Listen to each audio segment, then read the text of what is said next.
taliska hay'adda nabad sugidda iyo sirdoonka qaranka ee Soomaaliya ayaa soo bandhigay nin ay ku sheegeen inuu ka tirsanaa dagaalamayaasha Al-Shabaab kaasoo la sheegay in uu qarax uu ku xiray gaari shalay ku qarxay isgoyska Zoobe ee magaalada Muqdisho. Ninkan ayaa laga soo qabtay degmada Hodan ee gobolka Banaadir kadib markii uu qarax ku xiray gaari uu lahaa nin ka shaqeynaya garoonka diyaaradaha ee Aadan Cadde ee magaalada Muqdisho kaasi oo yaalay goob baakin ah oo ka agdhawaa isgoyska Zoobe ee magaalada Muqdisho. inkastoo qaraxa uu khasaare nafeed uusan dhalin hayeeshee waxa uu burbur hantiyadeed uu u geystay goobo ganacsi oo ku yaala halkaasi. marka uu qaraxa u dhacay ayaa jawiga goobta waxay ahayd sida tan.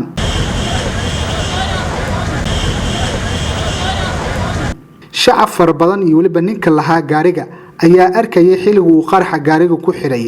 ninkani ka tirsanaa dagaalamayaasha Al-Shabaab. markuu gaariga u qarxay kadib dadkii shacabka ahaa iyo waliba milkiilaha gaariga ayaa bilaabay in ay eriyadaan ninka ka tirsanaa dagaalamayaasha Al-Shabaab waxaana buuqooda ku soo baxay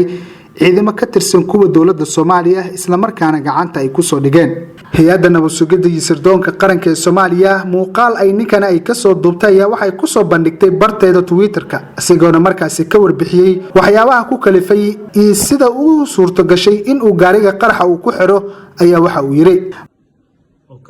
aniga Xadiif Daawud Yuusuf oo ka tirsan ururka Al-Shabaab gaar ahaan qaybta qaraxyada ee gawaarida ku xirtay. maanta waa taariikhda 23 bisha 11 sanada 2019 maanta abaari lagu sac ayaan ka soo dhaqaajiyay degmada Dharkeenley. markaa ka soo dhaqaajiyay waxa watay bambada gaari loo xiray oo soo baxay waxa imaaday beerta cabaar joogay. markaan joogay waan baxay oo aaday isgoodka Banaadir intaas dhan wali hagaay.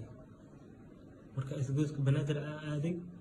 haddana bii ala qabsaday waa baxay waxa tagay shaqadii Zoobe anoo joogay soo wacay hayno Zoobe waxa la sheegay macna wax oo gaari ku aragtay inta hadda kugu muuqato gaari saarif oo bensal ah oo lambar la'aan ah ay muuqataa. arno waxaan la soo gudbiyay waxa way meesha tahan hadda dadkii waaweyneen marka gaariyaas u qabso noo number badan aan ayaga isticmaalay gaari aan taargelayay waayahan dhahay marka shaqadiisa soo dhacday kadib anoo ali qabtay ciidamada